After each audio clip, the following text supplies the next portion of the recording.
සාමාන්‍ය පවුල්වල මිනිස්සු ආර්ථික අගහිගම් ගොඩක් තිබුණා. වසර 14ක විතර පරීක්ෂණ මම කරමින් තිබුණා පැස්ටල් කූරක් සම්බන්ධයෙන්. මොකද මට ඉස්කෝලේ යන කාලේ අඳින්න පුළුවන්. මම නොඑක් පරීක්ෂණ කරන්න පටන් ගත්තා. අම්මගෙන් බැනුම් අහම හැම වෙලාවෙම. මොකද මේ බඩු ගෙනල්ලා නාස්ති කරලා විසි කරනවා කියලා. මං හදපු පාට කූරේ වැඩ 14ක් කරන්න. මගේ ළඟ ඉස්ලාම් පිටිය එක සේවකයෙක්. මේ ව්‍යාපාරයේ ස්ථීර සේවකයෝ ඉන්නවා 100ක් ඉන්නවා ෆැක්ටරි ඇතුලේ. අලෙවි අංශයේ ඉන්නවා තව සේවකයෝ 50ක්. Lanka business TV. මේ ලංකා බිස්නස් TV ඔබට ආර්ථික දැනුම ලබා දෙන නාලිකාව. NDB Wealth within Zap. Extra trust, extra convenience. අපි අද කන්ද උඩරට මහනුවර නගරයට ආවා අපේ රටේ විශිෂ්ට ව්‍යවසායකයෙක් සොයාගෙන. පාට කූරක් කොහොමද ජීවිතය වෙනස් කරේ? ඔබේ දරුවා පාට කරනකොට චිත්‍ර අඳිනකොට බලන්න ගෙදර පෙන්තියම් පාට පෙට්ටියක් තියෙනවද කියලා. මේ පෙන්තියම් පාට පෙට්ටිය නිෂ්පාදනය කරපු මේ පාට කූර නිෂ්පාදනය කරපු අපේ රටේ විශිෂ්ට ව්‍යවසායකයා ජගත් දිසානායක මහතා සොයාගෙන තමයි අපි ආවේ. මේ කතාව හරිම විශිෂ්ට කතාවක්. ඔබටත් හිතේවි මටත් ව්‍යාපාරයක් කරන්න පුළුවන්. මටත් ව්‍යවසායකයෙක් වෙන්න පුළුවන්. ලංකා බිස්නස් TV අද ඔබට කියන්නේ මේ විශිෂ්ට ව්‍යවසායකත්ව කතාව. අපි ආයුබෝවන් කියලා ඔබ පිළිගන්නවා අපගේ වැඩසටහනට. ජගත් දිසානායක මහත්මයා, ඇත්තටම ඔබේ කතාව අපි ඇහුවට පස්සේ අපිට හිතුණා ලංකා බිස්නස් TV විදිහට මේ ප්‍රාදේශීය ව්‍යවසායකයෙක් විදිහට මේ රටේ දැඩි තරගයක් දීපු ජාත්‍යන්තර සන්නාම වලට ව්‍යවසායකයෙක් විදිහට මේ කතාව කියන්න ඕන කියලා. කොහොමද මේ පෙන්තියම් පාට කූර මේ පාට පෙට්ටිය නිෂ්පාදනය කරේ? ඒ අතීතයෙන්ම පටන් ගමු අපි. කුඩා කාලේ ළමා කාලේ හිතට මේක ආපු විදිහ කොහොමද මේක ආරම්භ වුණේ? ඇත්තටම කියනවා නම් මම ව්‍යවසායකයෙක්. ඒ කියන්නේ මට ඉස්කෝලේ යන කාලේ වුණත් කඩදාසි කෑල්ලක් දීලා මොන හරි හදන්න කිව්වොත් මට ඕන දෙයක් හදන්න පුළුවන්. කියන්නේ මට ඒ වෙලාවට හිතෙනවා මේක හැදුවොත් හොඳයි කියලා මං හදනවා. ඉතින් එහෙම මුගක් අයට ඒ ටැලන්ට්ස් තිබ්බේ නැහැ. ඉතින් මම පසු කාලීන ඔය එක එක දේවල් ඉගෙන ගන්න යනකොටත් එක එක ඇක්ටිවිටිස් වලදී මොන හරි පොඩි දෙයක් දුන්නා මම ටක් ගාලා කරලා පෙන්නනවා. මම තමයි දිනන්නේ. ඉතින් ඒක ඇඟේ තිබ්බ දෙයක්. මම මහනුවර ධර්මරාජ විද්‍යාලයට ගියේ. සාමාන්‍ය පවුල් වල මිනිස්සු. ආර්ථික අගහිගම් ගොඩක් තිබුණා. අපේ වමනාව තිබ්බේ පාසල අධ්‍යාපනයෙන් පස්සේ රැකියාවක් හොයාගන්න. ඒක තමයි අපිට තිබ්බ ලොකු වමනාව. මේ කාලේ අපි පියා සුළු ව්‍යාපාරයක් කරා. එයා කරා මේ පීකොක් කියලා මේ වෝටර් කලර්ස් පිටිය. ගෙදර නිවස පිටිපස්සේ තමයි කරේ. ඉතින් ඉස්කෝලේ ඇරිලා ඇවිල්ලා පාසල නිම වෙලා ඇවිල්ලා මමත් ගිහින් එතන වැඩ කරා. සේවකයෝ 4-5 දෙනෙක් හිටියා. මම ගිහින් පාට පෙට්ටි හදනවා, පාට හදනවා, පේන්ට් කරනවා, පැක් කරනවා. ඒවා හැමදාම ඉස්කෝලේ ඇරිලා ඕක තමයි කරන්නේ. ඇන්දෑවට සෙල්ලම් කරනවා ඔය වගේ. කොහොම ඉන්න ගමන් අපේ පියා අසනීප වුණා. මමත් ඒ විතර වෙනත් රැකියාවකට නියුතු වෙලා හිටියා. නමුත් මට ආසාවක් තිබුණේ නැහැ පියා කරපු ව්‍යාපාරෙම කරන්න ඕනේ. ලංකා බිස්නස් TV ව්‍යවසායකයා ප්‍රමුඛතම ව්‍යාපාරික සහ ආයෝජන සමුළුව ජුනි 28 වන සෙනසුරාදා සවස 1 සිට මහනුවර රොයල් කැන්ඩියන් හෝටලයේදී අලුත්ම ආයෝජන සහ ආර්ථික අවස්ථාවන් දැනගන්න එන්න. ප්‍රධාන දේශනය කළමනාකරන විශේෂඥ මහාචාර්ය අජන්ත ධර්මසිරිගෙන් ශ්‍රී ලංකා මහ බැංකුව ප්‍රමුඛ අති විශිෂ්ට දේශක මඩුල්ලක්. mytickets.lk වෙතින් ටිකට් පත් මිලදී ගන්න පළවෙනි කමෙන්ට් එකට යන්න. මහනුවර රොයල් කැන්ඩියන් හෝටලයෙන්ද ටිකට් පත් මිලදී ගත හැකි. මට හිතුණා ව්‍යාපාරයක් කරන්න ඕනේ. හැබැයි මගේ මේකක් කියලා. මේකට හේතුව ඒ වෙනකොටත් වසර 14ක විතර පරීක්ෂණ මම කරමින් තිබුණා පැස්ටල් කූරක් සම්බන්ධයෙන්. මොකද මට ඉස්කෝලේ යන කාලේ අඳින්න පුළුවන් හොඳ. ඉතින් මම මේ අර මේ පැස්ටල් කූර ගැන මගේ ආසාවත් කලාවට කලා හැකියාව තිබුණ නිසා මම කල්පනා කරා පැස්ටල් කූරක් හැදුවොත් හොඳයි කියලා. මට ඒ කාලේ තිබ්බ දැනීමේ හැටියට. ඊට කොහොමද කරන්න කියලා මම හිතුවා ඉස්සෙල්ලා. හැබැයි මම හිතුවේ නැහැ කවදාවත් තාත්තගේ ව්‍යාපාරේ කරනවා කියලා. මට වුණා මගේ මේක කරන්න. පස්සේ කරපු වැඩේ මම නොඑක් පරීක්ෂණ කරන්න පටන් ගත්තා. කොළඹ පිටකොටුවට යනවා. ගිහිල්ලා එක එක වර්ග අරගෙන එනවා. අරන් ඇවිල්ලා මම නියම ගෙදර පිටිපස්සේ පොඩි පිලක් තියෙනවා. ඕකේ තියන් තමයි ඔක්කොම කරන්නේ. ඉතින් අවුරුදු 14ක් කරා. අම්මගෙන් බැනුම් අහන හැම වෙලාවෙම. මොකද මේ බඩු ගෙනල්ලා නාස්ති කරලා විසි කරනවා කියලා. ඒ දරුවා ගෙනල්ලා හරියගෙන තමයි විසි කරනවානේ. බඩු ගෙනල්ලා නාස්ති කරනවා, හදනවා, විසි කරනවා. උදේට මං ඇඳේ කල්පනා කරනවා. මං හැමදාම උදේ පාන්දර 6ට නැගිටිනවා. 6ට ඇඳෙන් බහිනවා නම් 5ට තමයි නැගිටින්නේ. නැගිටලා ඇඳේ ඉඳන් අතත් ඔළුව යටින් තියාගෙන කල්පනා කරනවා. පැයක් කල්පනා කරනවා. පැයක් විනාඩි 45ක් විතර කල්පනා කරනවා. ඊයේ මොනවද කරේ? මට වැරදුනේ මොනවද? අද මොනවද කරන්න කියලා. මං ඔහොම අවුරුදු 11ක් කල්පනා කරා. හැබැයි 11ේම හැමදාම මොන හරි කරා. 11 වෙනි අවුරුද්ද එනකොට 2000 අවුරුද්ද එනකොට මං හදපු පාටකූරේ වැඩ 14ක් කරන්න පුළුවන්. වැඩ 14ක්. පාට කරන්න පුළුවන්, පාට මික්ස් කරන්න පුළුවන්, එක උඩ එක ගන්න පුළුවන්, දිය කරලා අඳින්න පුළුවන්, රැවුල පාට කරන්න පුළුවන්, මේකප් කරන්න පුළුවන්, වයිට් බෝඩ් එකේ ලියලා මකන්න පුළුවන්, වෙල්වට් රෙදි වල ලියන්න පුළුවන්. නොඑක් දේවල් කරන්න පුළුවන්. ඒ වෙනකොට දැනටත් මගේ පැස්ටල් කූරට අභිභායන්ට පැස්ටල් කූරක් තාම පිට රටින්වත් ඇවිල්ලා නැහැ. ඒක මට බය නැතුව කියන්න පුළුවන්. ඒ තත්ත්වෙට ඒක නිෂ්පාදනය කරලා තියෙනවා. ඒත් 2000 මේක මම නිෂ්පාදනය කරාට මට ඒ වෙලාවේ මුදලක් තිබුණේ නැහැ. මේක වෙළඳපොළට ඉදිරිපත් කරන්න. එතනනේ අභියෝගයේ තියෙන ඇත්තටම නිෂ්පාදනය කරාට වැඩක් නැහැ විකුණන්න බැරි නම්. ඒක ලොකු ප්‍රශ්නයක්. පස්සේ මම අපේ සහෝදරියක්ගෙන් රුපියල් 25000ක් ඉල්ලා ගත්තා ණයට. ණයට ඉල්ලන් හැබැයි මම කරේ මෝඩ වැඩේ. අපි අර තාත්තා කරව ව්‍යාපාරේ පීකොක් කියලා තිබ්බ නම ගැහුවා මේක. පීකොක් කියලා තමයි ගැහුවේ පීකොක් පැස්ටල් කියලා. ඒක මම ගන්න අඳුරන කඩ කීපයකට දැම්මා. සතියක් විතර යනකොට මට ලෙටර් ඩිමාන්ඩ් එකක් ආවා. ඒ නම රෙජිස්ටර් කරලා තිබුණා කම්පැනි එකකින්. ඒ නම අපිට අයිති. ඔයාට මේක දාන්න බෑ කියලා. මොකද හැබැයි අර වෝටර් කලර්ස් වලට දාන්න පුළුවන්. ඒක වෝටර් බේස් නිසා. මේක ඔයිල් බේස් නිසා මේක යන මේ කැටගරි එක වෙනස්. ඒකයි ප්‍රශ්නේ. ඒක මට ඔක්කොම ටික අපහු ගන්න වුණා. ඒකට පටන් ගත දෙනවා ව්‍යාපාරේ කඩාගෙන වැටෙනවා.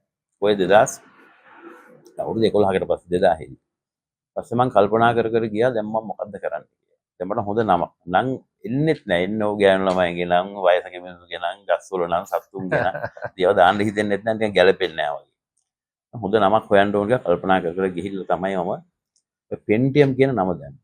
පෙන්ටියම් කියන නම හැදිලා තියෙන්නේ පෙන්ටි කියන්නේ ග්‍රීක භාෂාවෙන් පහත. UM කියන්නේ හුඟක් රසායන ද්‍රව්‍ය අවසන් වෙන්නේ UM කියන එකේ. නමුත් මම ඒක කල්පනා කරා මේක හොඳයි කියලා හොඳට ගැලපෙනවා. 2000 කියලා දැම්මේ 2000 තමයි මේ භාණ්ඩේ නිෂ්පාදනය කර වර්ෂය. ඒ 2000 දැම්මේ. දැන් මේක දාලා මගේ තව යාළුවෝ දෙන්නෙක් හිටියා මේ ඒගොල්ල මේ MLT දෙන්නෙක් යාළුවෝ දෙන්නෙක් MLT කරන්නේ මං කිව්වා මෙහෙම ප්‍රශ්නයක් තියෙනවා මචං. හරි ඔයාලා ලෝන් එකක් ගන්න අපි අස්සම් කරන්නම් කියලා. ඊට පස්සේ ලංකා බැංකුවට ගිහලා රුපියල් 25000ක ලෝන් එකක් ගත්තා. ඒ දෙන්න ඇවිල්ලා අස්සම් කරා. මම යාළුවෝ. ඊපස්සේ එතනින් පටන් ගත්තා පෙන්ටියම් බ්‍රෑන්ඩ් එක. දැන් මේක හදලා මාකට් එකට ගියාට මේක විකිනෙන්නේ නැහැ. විකිනෙන්නේ නැහැ. නෑ. කඩවලට ගියාම කඩේ මුදලාලි කියනවා මහත්තයෝ බලන්නකෝ දැන් යන්න ඕනේ මේවා තමයි යන්න ඉල්ලන්නේ මේවා කියලා වෙන නමක් කියන බ්‍රෑන්ඩ් එකක් පෙන්නන යන්නේ. ඉල්ලුවොත් දෙන්න. කතා කරන්නම් කාඩ් එකක් දීලා යන්න කියලා කියනවා. ඕක තමයි කෙරේ. දැන් මම ලොකු ප්‍රශ්නයක් නෑ. ඒක ලොකු අර්බුදයක්. ඔය ඉන්න අතරේ මේ උපේරදිනේ මේ පොල්ගොල්ල උයන්වත්තේ ට්‍රේනින් ස්කූල් එකේ චිත්‍ර කලා කරන ගුරුවරුන්ගේ වැඩසටහනක් තිබ්බා. ඒ වැඩසටහන මගේ නංගිත් සහභාගී වුණා. අයත් ඇවිල්ලා චිත්‍ර ගුරුවරියා. ඒ වගේ. ඒක අයියා මෙහෙම වැඩක් තියෙනවා. මේ පාටි ටිකක් අරන් දෙන්න අපි ගුරුවරුන්ට සර්ලට දීලා බලමු කිව්වා. මම ඇත්තටම අරන් ගියා. අරන් ගිහින් ඉවර වෙලා මම අර ගුරුවරුන්ට පාට දුන්නා. ඔයගොල්ලෝ චිත්‍ර අඳිද්දි මේ චිත්‍ර වැඩසටහනක් තිබ්බේ. චිත්‍ර අඳින්න කියලා. ඊට පස්සේ මේගොල්ලෝ මාත් හිටිය පැය දෙකක් විතර එළියට වෙලා මේගොල්ලෝ ඇත්තටම චිත්‍ර අඳලා ගෙනල්ලා පෙන්නලා මට කිව්වා ඇවිල්ලා මට චිත්‍ර පෙන්නලා කිව්වා මේ වගේ පාට අපිට කවදාවත් හම්බුලා නැහැ කියලා. එච්චරකට මේක ලස්සනයි හොඳට මේක කරන්න මේ හොඳ මාකට් එකක් මේකට හදාගන්න පුළුවන් කියලා කිව්වා. ඊට පස්සේ මගේ අපහසුතාවය මම ඒගොල්ලන්ට කියන්න ගියේ නෑ. හැබැයි ඒ වෙලාවේ මට එතන හිටියා මේ උපාලි කියලා ගුරුවරයෙක් හිටියා. මේ පින්නවල මහාවිද්‍යාලේ. ඊපස්සේ එයා මට කිව්වා මේ ඔයාට පුළුවන් නම් එක්සිබිෂන් එකක් කරන්න මේ මම ඒකට උදව් කරන්න කිව්වා. මට තේරි ඕක තමයි කරගන්න උවමනාව තිබුණේ. එතන හිටියා ඒ වකට හිටපු ජාතික පාසල් අධ්‍යාපන අධ්‍යක්ෂක චිත්‍රකලා තුෂාර ගුණතිලක කියලා. ඒත් කිව්වා උදව් මම අවශ්‍ය අනුමැතිය අරන් දෙන්නම් ඔයා කරන්න කියලා මේක. පස්සේ මම 4 දිනක් මට චිත්‍ර අඳින්න පුළුවන්. තමයි තව 4 දිනකුයි අපි ගියා ඉස්කෝල වලට ගිහිල්ලා ඒ ළමයි සපත්තු දාන්නෙත් නැහැ. ඒතර දුප්පත් ඉස්කෝලේ පැත්තේ තියෙන්නේ. මාව නැල්ල ඒ කියන කෑල්ලේ. ඊට පස්සේ අපි ගිහලා මේගොල්ලන්ට ඉස්කෝලේ චිත්‍ර අඳින්න පුරුදු කරා. දැන් එක මං ගිය වැඩසටහනක මට මතකයි මම කරේ ළමයින්ට අපි පාට මේ ඒගොල්ලෝ අඳින පාට ගුරු දෙනවා. ඒවෙන් කියන චිත්‍රයක් අඳින්න කියලා. ටිකේ පාට හයියයි නිකන් ගල් ගුරු වගේ අඳින්නේ නැහැ. ටික අමාරුයි අඳින්න. ඊට පස්සේ අපේ පාට කුර ළමයි පොටම බෙදලා දෙනවා. බෙදලා දීපු ගමන් ළමයි ඒකෙන් ඇඳවහම සන්තෝෂෙන් අඳිනවා. දැන් මේක හැමතැනම දුවනවා. හොඳට පාට වෙනවා ඔක්කොම. හැබැයි ඕක කරන්න කලින් මම තා පොඩි වැඩක් කරා. මේ පාසලට යන්න කලින් පාසල ඉස්සරහ තියෙන කඩ තියෙනවානේ. කඩවලට ගිහින් කතා කරා මෙහෙම බඩුව නිෂ්පාදනය කරා මේ තියෙන මේ භාණ්ඩේ මේක පොඩ්ඩක් ගන්න කියලා. හැබැයි ඒගොල්ලෝ ගත්තේ නෑ. මේ ඔව විකිනේ නෑ මහත්තයෝ මේ තියෙන මේවා තමයි ඉල්ලන්නේ කියලා. කමන්නේ ඉල්ලුවත් කතා කරනවා කාඩ් එකක් දීලා තමයි ආවේ. දැන් මේ ළමයි එක චිත්‍ර වැඩසටහන අපි සාමාන්‍යයෙන් කරනවා මේ එක විතර වෙනකම් කරන වැඩසටහන. ඒකේ තියෙන එක එක දේවල් චිත්‍රවල වර්ණ මිශ්‍ර කරන හැටි, ඊළඟ චිත්‍රයක් අඳින හැටි, ඊට පස්සේ අය අපි කරන කොහොම ක්‍රියාදාම ඕක අස්සේ කරනවා. ඉතින් මේ කරලා ඉවරනම ළමයි අපෙන් ඉල්ලන්න පටන් ගත්තා. මේ අංකල් අපිටත් දෙන්නකෝ මේ පාට හරි ෂෝක් අපිටත් දෙන්නකෝ කියලා. උන්ක මෙහෙමයි පුතා අපි ඉස්කෝලේ ඇතුලේ ව්‍යාපාර කරන්නේ නැහැ හොඳ නැහනේ. හරි ඉස්සරහ කඩවල වල තියෙනවා ඉල්ලන්න උගලන්න ගන්න පුළුවන් කිව්වා. හැබැයි මේ වෙනකොට අර ගුරුවරයා ප්‍රකාශ කරලා තිබුණා ඒගොල්ලන්ගේ පාසලේ මේ ඉන්නවල මහා විද්‍යාලයේ මේ චිත්‍ර ප්‍රදර්ශනයක් තියෙනවා ඊට කලින් චිත්‍ර තරඟයක් තියෙනවා ඒ චිත්‍ර අඳින්න තමයි මේ මහතුරු කට්ටියක් ඇවිල්ලා ප්‍රොමෝෂන් මේ චිත්‍ර අඳින්න පුරුදු කියලා දෙන්නේ කියලා. ඒත් දැන් මේක මේ පළාතෙම ගිහිල්ලා තිබුණේ. දැන් ඒ ප්‍රොමෝෂන් එකට තමයි අපි දැන් මේ ගිහින් ඉන්නේ. දැන් මේ වැඩසටහන ඉවරෙච්ච ගමන් ළමයි ගියාර කඩේට. දැන් චිත්‍රات අඳින්න එපයි දැන් තරගෙට ගිහිල්ලා මුදලාලියෙන් ඉල්ලුවා මේ මෙන්න මේ වර්ගයේ පාට දෙන්න කියලා. දුන්නාම දැන් මුදලාලිට ඒක නෑනේ දෙන්න. හැන්දෑවට මුදලාලි කෝල් කරනවා මාත්‍යා මාර ප්‍රශ්නයක් නෙමෙයි චිත්‍ර තරඟයකට කියලා මේ පාට ඉල්ලනවා ළමයි ඉක්මනට ගෙනත් දෙන්න කියලා. පහුවදාම උදේම ගිහිල්ලා බඩු ගන්න. ඔතනින් තමයි පාටවල පිකප් එක පටන් ගත්තේ. ඇත්තටම දැන් ඔබේ කතාව කොච්චර ආකර්ශනීය කතාවක්ද කියලා මේ වැඩසටහන අරමුණ අයට වැටහේවි. මොකද නිෂ්පාදනයක් කරන්න අවුරුදු ගණනාවක් මහන්සි වෙලා හිතලා නිෂ්පාදනය කරලා ඒක වෙළඳපොළට අරගෙන ගිහිලා ඒක ප්‍රචලිත කළා. අද Pentium 2000 මේ සන්නාමයේ ඉතාම ප්‍රචලිත. ලංකාවේ ළමයි අතර මේක ඉතාම ජනප්‍රිය. ගුරුවරුන් සහ නොදන්න ළමෙක් නෑ. නොදන්න ළමෙක් නෑ. ඉතින් මේ කතාවනේ මේ කියන්නේ කොහොමද මේ ගමන ආවේ කියලා. ඊට පස්සේ මොකද වුනේ? ඉතින් මේ ඇත්තටම කියන්න සන්තෝෂයි මේ අපේ දේශීය විතරක් නෙවෙයි එංගලන්තේ ඇමරිකාව මාලදිව ඉන ඕස්ට්‍රේලියාව ඒ ළමයි Pentium එකෙන් තමයි අඳින්නේ. මොකද ලංකාවේ ඉන්න අපේ ප්‍රධාන පෙරේ චිත්‍ර ගුරුවරු ලංකාවේ ඉන්න අය ඔන්ලයින් වැඩසටහන් ක්‍රියාත්මක කරන චිත්‍ර අඳින පන්ති. ඒකට ඒ කට්ටිය නිර්දේශ කරන්නේ Pentium එකෙන් අඳින්න කියලා. ඒගොල්ලෝ මෙහි ආවම Pentium අරයි යනවා. ඔබ සඳහන් කරා මාත් එක්ක කතා කරනකොට මේ පාලම් පාර වලින් ගිහිල්ලා පවා වසර ගණනාවක් මේක කියන්නේ තමන්ගේ නිෂ්පාදනය ප්‍රචලිත කරා කියලා. ඔතන දැන් අපි මේ පින්නවල මහාවිද්‍යාලයේ චිත්‍ර තරඟේ කරවෙන් පස්සේ ඉතාලම සාර්ථකව චිත්‍ර තරඟේ අපි නිම කරා. අර හැම අපි මම හිතන්නේ කලාප ඉස්කෝල පාසල් බර ගානක් තිබුණා මට මතක නැහැ කීයද කියලා. අපි ඒ කලාප වල හැම පාසලකම ගිහිල්ලා මේ ප්‍රොමෝෂන් එක කරා. ඊට පස්සේ පින්නවල මහාවිද්‍යාලයේ තමයි චිත්‍ර තරඟේ තිබුණේ. ඒ ළමයිගේ ලස්සන චිත්‍ර ඇවිල්ලා තිබුණා. අපි චිත්‍ර ප්‍රදර්ශනය කරලා ඒ ලස්සනට තරඟේ තිබුණා. ඊට පස්සේ මට එතෙන්දී හම්බුණා ගිරාගම ගුරු විද්‍යාලයේ ගුරුවරුන් 4 දෙනෙක්. ඒ 4 දෙනා තමයි ඊට පස්සේ මට සම්පූර්ණ සහාය දුන්නේ. ඒගොල්ලන්ගේ පිටින් තමයි ඊටරෝ ටික මම කරගත්තා. ඊට පස්සේ මේගොල්ලත් එක්ක එකතු වෙලා මගේ ඉන්න කට්ටියත් එක්ක හැම අධ්‍යාපන කලාපයකම ඉන්න ගුරුවරුන්ට කතා කරලා අපි චිත්‍ර වැඩසටහන් යොදාගත්තා. මේගොල්ලන්ගේ ගෝලුව තමයි ඒ පළාතවල ඉන්න චිත්‍ර ගුරුවරු. ඉතින් අපි ගියාම ගුරුවරු ඇවිල්ලා බඳිනවා අර ගොල්ලන්ට. වැඳලා තමයි වැඩේ පටන් ගන්නේ. ඉතින් හරිම සාර්ථකයි. අපි ඒ චිත්‍ර වැඩසටහන් ටික නිම කරද්දිම දැන් සාමාන්‍යයෙන් අපි සතියකට දෙකයි කරන්නේ. ඒ කියන්නේ සෙනසුරාදා ඉරිදා කරනවා. හැම මාසෙම කරනවා. මේ ඒ දවස්වල. ඊළඟට ලංකාව නොකරපු තැනක් නැහැ. පින්න වලින් පටන් ගත්තයින් පස්සේ පින්නවල කෑගල්ල දැන් මේක අපි කතා කරන එක අහන් හිටියොත් ඕන ගුරුවරයෙක් අප පැත්තෙත් කරා අප පැත්තෙත් කරා කියලා. මොකද මගේ ළඟ තියෙනවා අඟල් 6ක් විතර උස පොතක්. ඒකේ ඔක්කොම පින්තූරات එක හැමදේම තියෙනවා. මෙහෙම කරලා අපි ගිහිල්ලා අපි සමහර පැතිවල ගියාම මට මතකයි එක වෙලාවක අපි මේ තිරුකුණාමලේ ගියයින් පස්සේ අපි රසවත් සිද්ධිත් ඒ වතුරි ගොඩක් තියෙනවා. තිරුකුණාමලේ ගිහිල්ලා අපි දැන් මේ පැත්තේ බලාගෙන ඉන්නවා පාලම් පාරුව වෙනකම්. පාලම් පාරුව එහාට තියෙන්නේ. ඉතින් පාලම් පාරුවෙන් පස්සේ පාලම් පාරුවේ අපි වාහනේ දාගෙන අපි එහා පැත්තට යනවා. කොහොමද පාලම් පාරු තුනක ඒ කාලේ ගියා. දැන් නම් ඒවට පාරවල් හදලා තියෙන්නේ. හරි විනෝදයි. අපි හවසට අපි අර ගුරුවරු සින්දු කියනවා. තව එක්කෙනෙක් සින්දුවේ තේරුම කියලා දෙනවා. ඉතින් හරිම විනෝදෙන් අපි ගත කරා ඒ කාලේ. අපි කලාකාරෝ නිසා අපි කොහොමත් ඉතින් මේ පැත්තට බලයිනේ. ඒ කොහොම ගලලා ලංකාවේ මම හිතන්නේ යාපනයේත් අපි පේදුරු තුඩුවේ කංකසන්තුරේ ඒ වගේ පැතිවල හිටන් මම මේ වගේ වැඩසටහන් කරලා සියලුම ගුරුවරුන්ට මේ වර්ණ කියන එක අඳුර ගන්න සැලැස්සුවා. වර්ණ කියන්නේ මොනවද? වර්ණ භාවිතා කරන්නේ කොහොමද?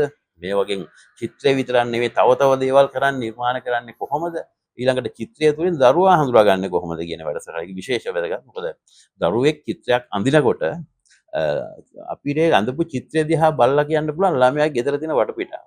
ළමයාගේ මානසිකත්වය. ළමයාගේ ගියාත්ම ගැනත් කියන්න පුළුවන්. අපි ඇත්තටම අද මේ වැඩසටහනෙන් කතා කරන්නේ මහනුවර විශේෂයෙන්ම මධ්‍යම පළාතෙන් නැගියා සෝත්සාහයෙන් නැගියා ඒ ව්‍යවසායකයෙක් පිළිබඳව. ඒ වගේම අපි මතක් කරනවා ලංකා බිස්නස් ටීවී ගෙනෙන අතිශයින් ජනාදරයටපත් ව්‍යවසායකයා ව්‍යාපාරික සහ ආයෝජන සමුළුව ජුනි 28 වන සෙනසුරාදා සවස් 1 සිට 6 දක්වා මහනුවර රොයල් කැන්ඩියන් හෝටලයේදී පැවැත්වෙනවා. මේ වැඩසටහන තුල ඒ ප්‍රවර්ධන ප්‍රචාරක පට අපි ඉදිරිපත් කරනවා. ඒ වගේම ඔබට ටිකට් පත් මිලදී ගන්න පුළුවන්. පළවෙනි කමෙන්ට් එකේ ලින්ක් එක තියෙනවා. ඒ වගේම අපි මේ වැඩසටහනේ කියන ස්ථානවල ටිකට් පත් මිලදී ගන්න පුළුවන්. ජගත් දිසානායක මහතා වගේම සෝත්සාහයෙන් නැගී සිටින ඒ ව්‍යවසායකයන්ට අත්වලක් සපයන්න තමයි අපි මේ ව්‍යවසායක සමුළුව මහනුවරදී පවත්වන්නේ. ජගත් මහත්තයා දැන් ඔබ මේ කියන මේ සාර්ථක කතාවේ අද අග්‍රඵලය ඔබේ ආයතනයේ කී දෙනෙක් සේවය කරනවද? ඔබ මොන වගේ ප්‍රමාණයකට රැකියා සම්පාදනය කරලා තිබෙනවද? අද වර්තමාන තත්ත්වය ගැන කතා කරමු. අතවශ්‍යම ගත්තොත් මගේ ළඟ ඉස්සලම් හිටිය එක සේවකයෙක්. ඊට පස්සේ සේවක එක්කෙනා දෙන්න තුන් දෙනා හතර දෙනා පස් දෙනා වුණා. පළවෙනි සේවකයා තාම ඉන්නවා. පස්සේ මේක ප්‍රචලිත වෙන්න පටන් ගත්තයින් පස්සේ මගේ නිවසේ පිටිපස්සේ තමයි මම පොඩි කෑල්ලක් හදලා කියන්නේ පොඩි තට්ටු දෙකක වගේ ගොඩනැගිල්ලක් හදලා ඒක තමයි මේක කරේ. මේක ඉඩ මදි වුණා. පස්සේ මම කරපු වැඩේ 2006 දී මේක අරගෙන ගියා මේ නුවර සිට වත්තේගමට. වත්තේගම යනකොට මම මේ BOI අනුමැතිය ආයතනයක් පටන් ගත්තා. එතන තමයි දැන් නිෂ්පාදන කටයුතු වෙන්නේ. මේ ව්‍යාපාරයේ ස්ථීර සේවකයෝ ඉන්නවා 100ක් ඉන්නවා ෆැක්ටරි ඇතුලේ වැඩ කරන අය. එක සේවකයෙක්ගෙන් පටන් ගත්තේ අද ස්ථීර සේවකයෝ 100ක් ඉන්නවා. 100ක් ඉන්නවා. ඒ වගේම අලෙවි අංශයේ ඉන්නවා තව සේවකයෝ 50ක්. ඊට අමතරව අපේ ව්‍යාපාරයේ සියලුම මේ පාට කූරු වල ලේබල් අලවන ඒවා ඊළඟට පාට පෙට්ටි හදන ඒවා මේ සියලුම කටයුතු කරන්නේ ඒ අවට ඉන්න ගම්වාසී. ඒ ගමේ පවුල් 350ක් විතර ඉතාම දුප්පත් අය. සල්ලි තියන අය එන්නේ නැහැ නේද? ඉතාම දුප්පත් අය. පාට කූර අලවලා සෑහෙන ගාණක් ගන්නවා මාසෙකට. මේ අයගේ ළමයි ඉස්කෝලේ යවන්නේ. බැංකු පොතේ කීයක් හරි දාන්නේ සමහර අය ජීවත් වෙන්නේ මේ විශ්වවිද්‍යාල යන ළමයි ඉගෙනගෙන තියෙනවා. ඒ වගේ රාජකාරී නිසා අපි විශාල සේවයක් අපි සපයනවා. ඒ ගමට ගිහිල්ලා අපි ළඟ ලේබල් අලවන මැෂින්ස් උත් තියෙනවා. අපි ඒක පාවිච්චි කරන්නේ නැහැ. නමුත් අපි අර මිනිස්සුන්ට සේවයක් හැටියට අරගපි කරගෙන යනවා. අතරම දේශීය ව්‍යවසායකයෙක් විදිහට ලංකා බිස්නස් ටීවී විදිහට අපිටත් ආඩම්බරයි. මොකද අපේ රටට අවශ්‍ය මේ වගේ ව්‍යවසායකයෝ වැඩි වශයෙන් අවශ්‍යයි. මොකද අපේ රටේ ආර්ථිකය ඉදිරියට අරගෙන යන්න පුළුවන්. ඒ වගේ ව්‍යවසායකත්වයක් තුළින් පමණයි කියන එක තමයි ලංකා බිස්නස් ටීවී විදිහට අපි විශ්වාස කරන්නේ. දැන් මේ කර්මාන්තය තුලත් මේ නිෂ්පාදනය තුලත් අපිට මේ තරඟකාරීත්වයක් දකින්නට ලැබෙනවා. විශේෂයෙන්ම මේ චීන පාට පෙට්ටි, චීන පාට කූරු අපි දැක්ක පහුගිය කාලවල වල ගොඩක් තිබුණා මේ වෙළඳපොලේ. හැබැයි ඔබ දේශීය ව්‍යවසායකයෙක් විදිහට මේ වෙළඳපොළ අපේ රටේ වෙළඳපොළ ක්‍රමානුකූලව ජය අරගෙන ඉදිරියට ආවා. ඒ තුල මම හිතන්නේ ලංකාවට යම්කිසි විදේශ විනිමයකුත් ඉතිරි කරලා දෙන්න ඔබ සමත් වෙලා තියෙනවා. ඒ ගැන කොහොමද මේ තරගය ගැන කතා කරන්න පුළුවන්? ව්‍යාපාරික දැන් මේ වැඩසටහන අහන අය ව්‍යවසායකයෝ වෙන්නත් කැමති ඇතිනේ. මම ඒකටත් පොඩි උත්තරයක් දෙන්නම්. මොකද මම මධ්‍යම පළාත කර්මාන්ත වාණිජ්‍ය මණ්ඩලයේ සභාපතිවරයා. ඒ වගේම අපි ගොඩක් කර්මාන්ත නගා සිටවන්න උදව් කරනවා. ඒ නිසා මේ වගේ අවස්ථාවක ඒ පැත්තට අවශ්‍ය වචනයක් කියනවා නම් මම හිතනවා හොඳයි කියලා. විශේෂයෙන්ම මම කියන දෙයක් තමයි ව්‍යාපාරයක් පටන් ගන්නකොට අපි කියන පස් මහා බැලුම් බලන්න ඕනේ කියලා. දැන් කාලය, දීපය, දේශය, කුලය මව කියලා බුදුහාමුදුරුවෝ බැලුවා කියනවානේ. ඔක අපේ පැත්තට දාගත්තොත් ව්‍යාපාරයක් පටන් ගන්න සුදුසු කාලය. අපිට වහින කාලෙක අයිස්ක්‍රීම් විකුණන්න බෑනේ. ඊට පස්සේ දීපය මොන රටේද මේක කරන්නේ? මොන පළාතේද කරන්නේ? මේ දේශය කියන්නේ තමන් කරන තැන. අපිට ගලක් උඩ ගිහින් වවන්න බෑනේ. තැන හොයාගන්න ඕනේ. ඊට පස්සේ කුලය. කුලය කියන්නේ ක්වොලිටි එක.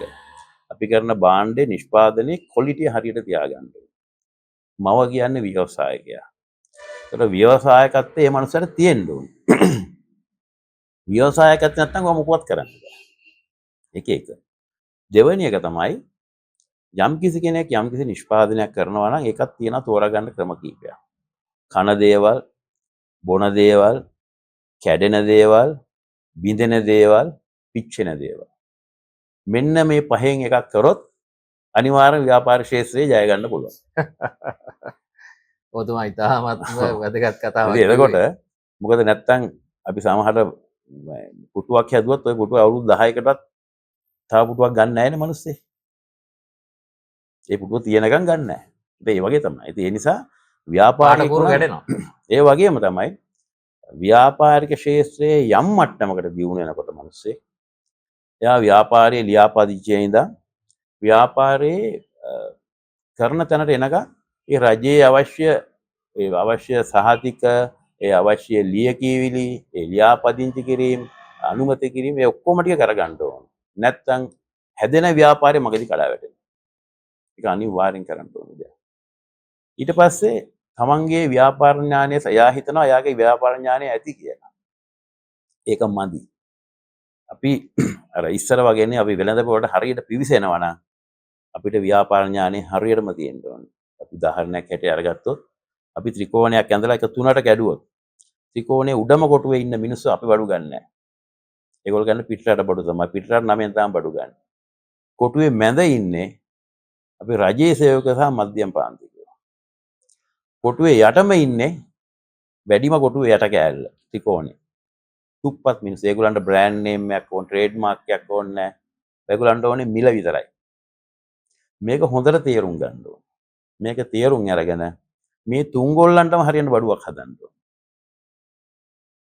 එහෙම කරොත් විතරයි මේ ව්‍යාපාර ලෝක ජය ගන්න පුළුවන්.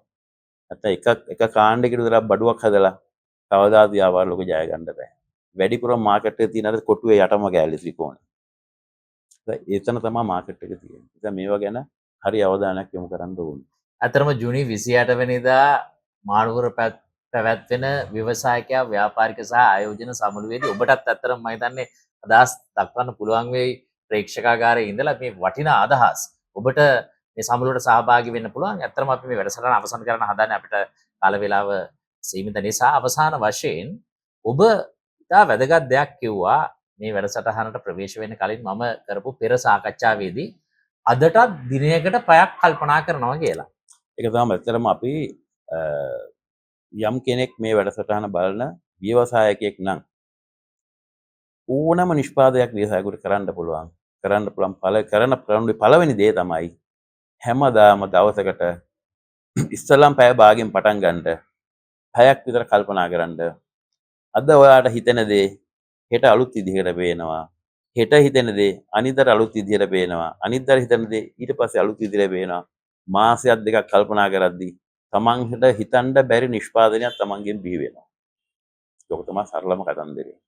අපි ඔබට බොහොම ස්තුතිවන්ත වෙනවා. අපි ලංකා බිස්නස් ටීවී විදිහට ලෝකයටම පෙන්නුවේ මහනුවරින් එහෙම නැත්නම් මධ්‍යම පළාතෙන් ලෝකෙම ජයගත් ව්‍යවසායකයෙක්ව. අපි මහනුවරට එනවා ජුනි 28 වෙනිදා. ඒ ව්‍යවසායක සමුළුවේ සියලුම තොරතුරු ඔබට පළවෙනි කමෙන්ට් එකෙන් ලබා ගන්න පුළුවන්. බොහොම ස්තුතියි. ලංකා බිස්නස් ටීවී ව්‍යවසායකයා ප්‍රමුඛතම ව්‍යාපාරික සහ ආයෝජන සමුළුව ජුනි 28 වන සෙනසුරාදා සවස 1 සිට මහනුවර රොයල් කැන්ඩියන් හෝටලයේදී අලුත්ම ආයෝජන සහ ආර්ථික අවස්ථාවන් දැනගන්න එන්න. ප්‍රධාන දේශනය කළමනාකරන විශේෂඥ මහාචාර්ය අජන්ත ධර්මසිරිගෙන් ශ්‍රී ලංකා මහ බැංකුව ප්‍රමුඛ අතිවිශිෂ්ට දේශක මඩුල්ලක්. mytickets.lk වෙතින් ටිකට් පත් මිලදී ගන්න පළවෙනි කමෙන්ට් එකට යන්න. මහනුවර රොයල් කැන්ඩියන් හෝටලයෙන්ද ටිකට් පත් මිලදී ගත හැකියි. Lanka Business TV.